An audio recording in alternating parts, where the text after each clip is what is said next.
I pretty much knew that I wanted to be an artist I was 8 years old, back in primary school. And I know I used to do a lot of drawings and things, and my teacher back then told my mother, like, wow, his drawings, like it's so, so advanced compared to the other kids and stuff, and said, you should encourage him to, continue and to work with that. But I pretty much knew back then. And there's been a number of people that I was inspired by. One, Andy Warhol, he's my favorite artist, still is. But I just like the commercial side of Andy. And when I, went to VCU, and I was also in the fashion, fashion illustration, fashion design. But when I went to VCU, and I thought fashion would be my course or my path.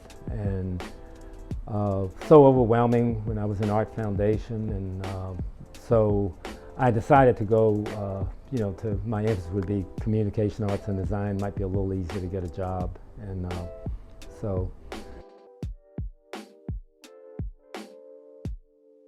I think, and I'm gonna go back to even when I was a kid, and I grew up down the Northern Neck, down in Reedville, Virginia, and there was an older black man. His name was Leslie Payne. They called him Leslie Airplane Payne, and he was a folk artist.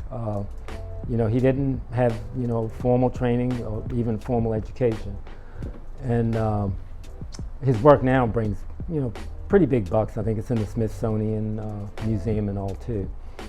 But I remember when my mother would take us, my brother and sister and I, to see his work, and he would build planes, and he would build the fish boats, the Menhaden boats, like little small models and stuff. And people down there, a lot of them didn't quite get it or understand, and they just thought he was just sort of weird, strange. I mean, some people probably thought that of me too. But he was just doing this really interesting, unusual work.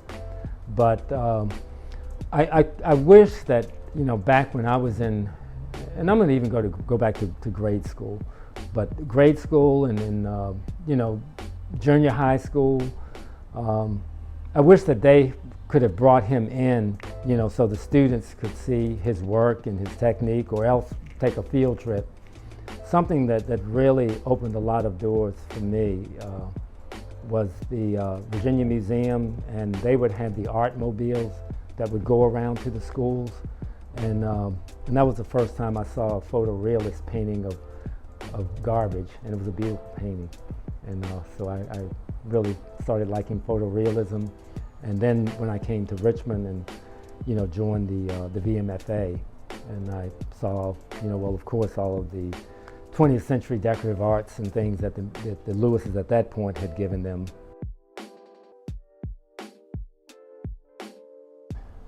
And I don't talk about this much, and particularly when it comes to race and Richmond, and there have been challenges. A lot of my friends and stuff, they haven't seen that or heard that from me, because it's not something that I have talked about a lot. But now with the BLM, the Black Lives Matter movement and stuff, and that we are talking, and we do need to have that dialogue.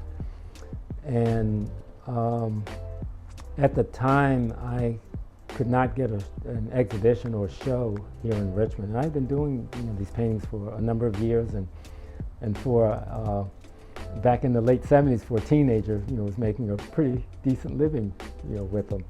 But I could not get an exhibition here. I mentioned the Last Stop Gallery down in Shockoe Bottom before.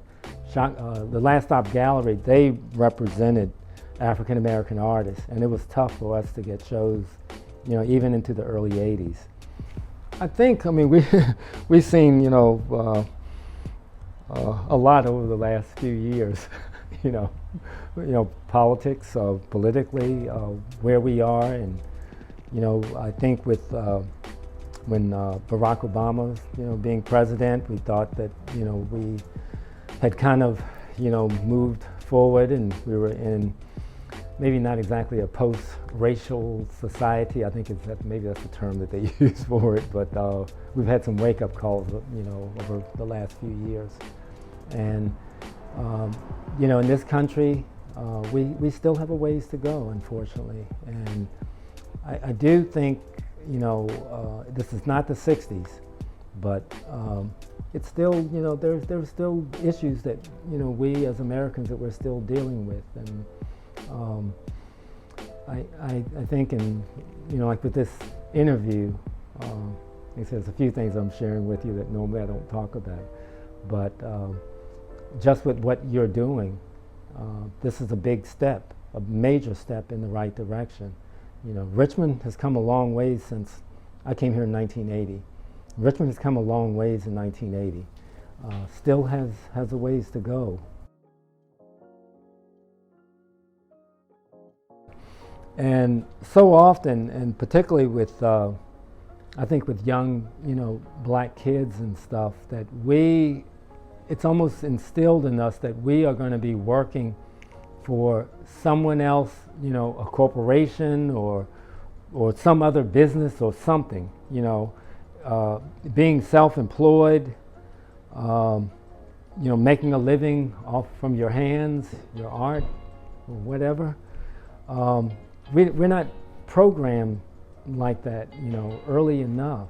And I would like to see, us getting back to that. And I do think, going back to, the schools, elementary school, to bring, not just doctors, lawyers, accountants, engineers, in to talk to the students, but bring more artists, bring more designers, architects, furniture designers, bring more of them into the classroom so that they see that you can make your living, and perhaps even a really good living.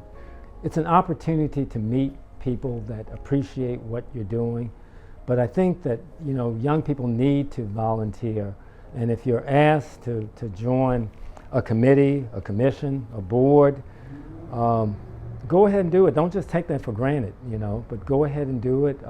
And it can open up a lot of doors. Like I said, you can meet a lot of people that not only can help you in your business, but even, you may be able to pass, a contact along, to help someone else that's coming up. So that was very important.